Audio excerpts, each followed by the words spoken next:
ইট পাথরের শহরকে বিদায় জানিয়ে যারা গ্রামের এই নির্মল সুন্দর অক্সিজেন খাবেন ভাবছেন বা এত খোলামেলা একটা পরিবেশে বসবাস করবেন বলে মন স্থির করেছেন, তাদেরকে যদি এই গ্রামে এসে বসবাস করতে হয় তাহলে আপনাকে কিছু গুণ বা কিছু বৈশিষ্ট্য অবশ্যই অর্জন করতে হবে। যদি আপনি সেটা অর্জন করতে না পারেন তাহলে আপনি হয়তো সর্বোচ্চ 3 থেকে 6 মাস এই গ্রামে থাকতে পারবেন, তারপর আপনাকে সসম্মানে আবার আপনার সেই ইট পাথরের নগরীটি ফিরে যেতে হবে।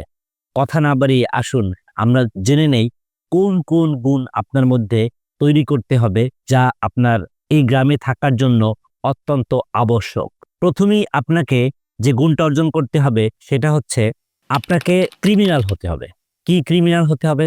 অর্থাৎ আপনাকে সবসময় চিন্তা করতে হবে যে আপনি এর সাথে ওর কেমনে দ্বন্দ্ব লাগাই দেওয়া যায়, ওর সাথে ওর কেমনে ঝগড়া লাগাই দেওয়া যায়, কাকে দিয়ে কাকে ঠকানো যায়, এই যে চিন্তা ভাবনাটা এইটা আপনার মধ্যেই নিয়ে আসতে হবে। যদি এইটা আপনি না পারেন তাহলে দেখবেন অন্যরাই শুধু আপনার গোয়ার মধ্যে বাঁশ ঢুকাবে আর আপনি শুধুমাত্র একটা একটা কইরা আইক্কা গুনবেন বা কয়টা গিরা আপনার ভিতরে গেল সেইটা গুনবেন, কিন্তু আপনি নিজে কিছুই করতে পারবেন না। পয়েন্ট নাম্বার 2, আপনাকে মিথ্যাবাদী হইতে হবে।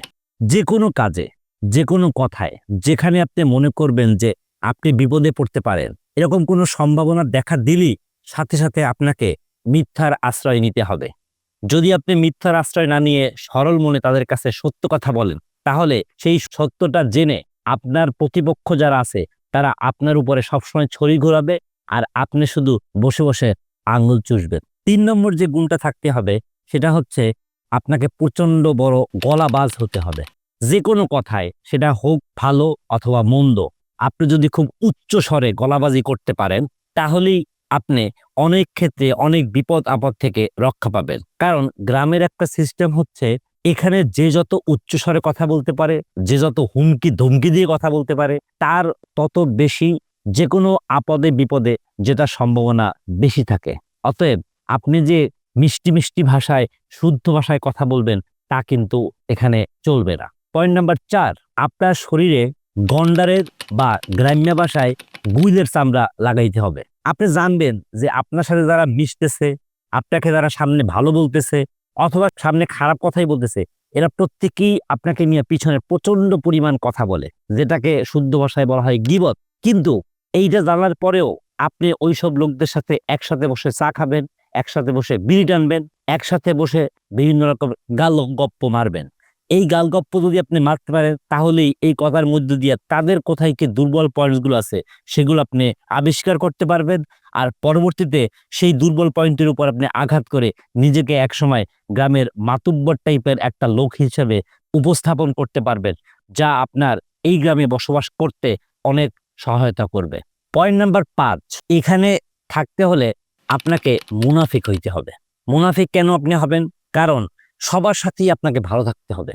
যে আপনার শত্রু তার সাথে আপনার ভালো থাকতে হবে, যে আপনার বন্ধু তার সাথে আপনার ভালো থাকতে হবে। আর শত্রুর কথা গিয়ে বন্ধুকে যদি আপনি না লাগাতে পারেন অথবা বন্ধুর কথা যদি শত্রুকে দিয়ে না লাগাতে পারেন তাহলে গ্রামের মানুষজন মনে করবে আপনি একটা বোকা। আপনার এই গ্রামে বসবাস করার কোনো অধিকার নেই। আপনাকে তখন পদে পদে তারা মিলে বিভিন্ন জায়গায় অপদস্থ করতে থাকবে।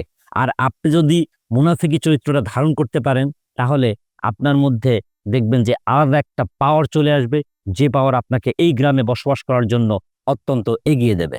পয়েন্ট নাম্বার 6, আপনাকে প্রচুর পরিমাণে কান কথা শুনতে হবে এবং কান কথা বলতেও হবে। সেক্ষেত্রে এই যে একটু আগে বলেছিলাম যে গলাবাজি করতে হবে তার ভিন্ন, অর্থাৎ কান কথা বলার সময় আপনাকে ফিসফিস করে কথা বলতে হবে এবং এই ফিসফিস করে কথা বলে আপনি কার মাইয়া ভাগ্যে গেছে, কার পোলায় জুয়া খেলে, কার পোলায় মদ খাইছে, কোন বেটা আইল ঠেলছে, এইসব কথাগুলো আপনাকে বলতে হবে।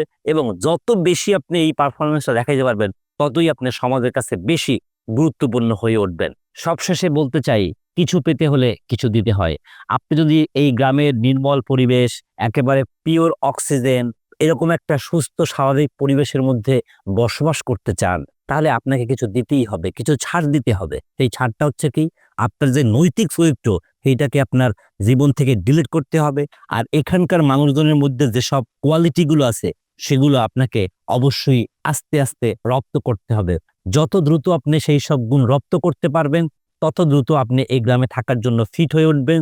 আর যদি আপনি এগুলো রপ্ত করতে ব্যর্থ হন, তাহলে আপনাকে এই গ্রামে খুব বেশি দিন থাকার ভিসা বা টিকিট কেউই দিবে না। সবার শেষে যে কথাটা বলতে চাই, ভালো ও মন্দ সবখানেই আছে, তবে আমার ব্যক্তিগত দৃষ্টিকোণ থেকে ইট পাথরের নগরীতে মানুষজন তাদের নিজেদেরকে নিয়ে যে পরিমাণ ব্যস্ত থাকে, তারা কিন্তু এইসব কাজ করার তেমন কোনো সুযোগই পায় না।